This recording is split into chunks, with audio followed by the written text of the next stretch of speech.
আসসালামু আলাইকুম। কিছুক্ষণ আগে দেখলাম একটা মিসলিডিং ভিডিও নিয়ে আমার চরিত্র হননের জন্য উঠে পড়ে লেগেছে কিছু রাজনৈতিক হীনমন্য ব্যক্তিবর্গ। বিষয় হচ্ছে আমার বন্ধু সিবাদুল তাসনিম। ও হচ্ছে একজন সাংবাদিক এবং কলামিস্ট। সে হচ্ছে অনেক আগে থেকেই ট্রান্সজেন্ডার প্রতিরোধ ইত্যাদি বিষয়গুলো নিয়ে সে কাজ করে আসছে। তো তার হচ্ছে আপনারা দেখবেন ফেস দ্য পিপল সহ বিভিন্ন স্বনামধন্য গণমাধ্যমে তার এগুলো নিয়ে তার বিভিন্ন লেখালেখি আছে আর কি।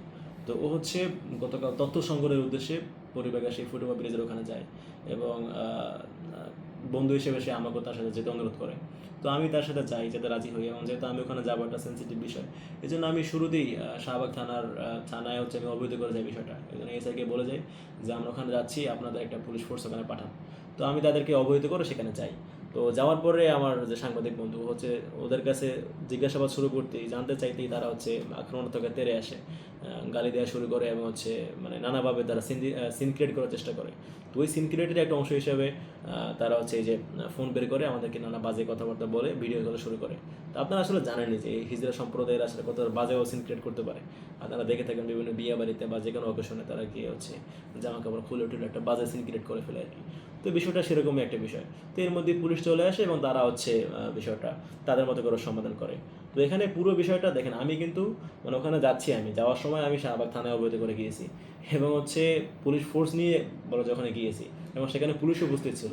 তো এই টোটাল বিষয়টাই আসলে যেই বিষয়টাকে কেন্দ্র করে আমার চরিত্র হরণ করা হচ্ছে, এর সুযোগ কোন জায়গায়? এটা সবাই জানে যে পুরোপুরি মিথ্যা একটা বিষয়। তারপরেও তারা হচ্ছে দলবদ্ধভাবে আমার এবং আমার সাংবাদিক বন্ধু সিবাদুল তাসনিমের চরিত্র হননের অপচেষ্টা চালাচ্ছে। তো বিষয় হচ্ছে যেহেতু তারা আমার দ্রুত হওয়ার চেষ্টা করছে, এই জন্য আমি আজকে কিছুক্ষণ পূর্বে শাহবাগ থানায় গিয়ে হচ্ছে তাদের বিরুদ্ধে আইনানুগ ব্যবস্থা গ্রহণ করেছি। এই যে হচ্ছে জিডি, আমি এটা কমেন্টে দিয়ে দেবো।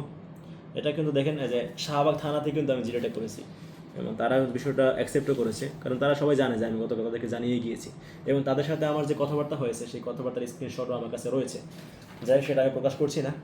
বিষয় হচ্ছে সবই তো বুঝলাম যে এরকম একটা ঘটনায় গিয়ে আমার বিরুদ্ধে মিসলিডিং ভিডিও দিয়ে চরিত্র হওয়ার চেষ্টা করা হচ্ছে, কিন্তু ঘটনা হচ্ছে যে সমস্ত ট্রান্সজেন্ডারের পতিতারা ভিডিওটা করেছে, আমার কথা হচ্ছে এই ট্রান্সজেন্ডার পতিতাদের করা ভিডিও আমার বিশ্ববিদ্যালয়ের ছাত্র দলের ভাই বন্ধুদের কাছে কীভাবে আসলো? এই পতিতাদের সাথে আমার ছাত্র দলের ভাই বন্ধুদের সম্পর্ক কি আসলে? এটা তো আসলে যাচাই করা উচিত।